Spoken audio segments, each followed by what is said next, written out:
फ़िज़ाइया के चीफ ने जो दोबारा ये दावा किया है झूठा कि हमने पाकिस्तान का F-16 जहाज़ गिराया था। आज दोबारा DGISPR आसिफ गफूर साहब ने कहा है कि भाई अगर आपने गिराया है तो आप सबूत क्यों नहीं दे देते हमारे पास। तो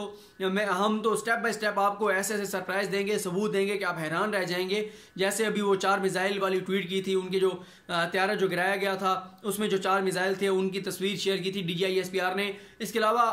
वाज़ेह पैगाम दिया गया है भारत को कि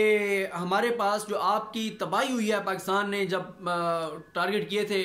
उनकी जो चौकियां थी या दीगर जो टारगेट पाकिस्तान ने लिए थे, उस हवाले से पाकिस्तान के पास बहुत ज़्यादा वीडियोज़ हैं, चीज़ें हैं, लेकिन पाकिस्तान उनको स्टेप बाय स्टेप करेगा। उसकी वजह यह कि पाकिस्तान ये भी नहीं चाहता कि मोदी को इतना ज़्यादा एक्सपोज किया जाए कि मोदी पहले इतना ज़्यादा प्रेशर में है कि वो पाकिस्तान पे दोबारा कोई हमला करने के बारे में सोच रहा है ताकि डिस्कशन कोई और नई शुरू हो और उसकी वो जो नाकामियां हैं मोदी की, भारत की जो नाकामियां हैं वो सारी की सारी छुप जाएं और नई डिस्कशन शुरू हो जाए। इसलिए पाकिस्तान ने बहुत सारी चीज़ें अपने पास रखी हुई हैं जो बहुत बड़े फोरम्स पे पाकिस्तान पेश भी कर सकता है और पाकिस्तान सामने भी लाता रहेगा।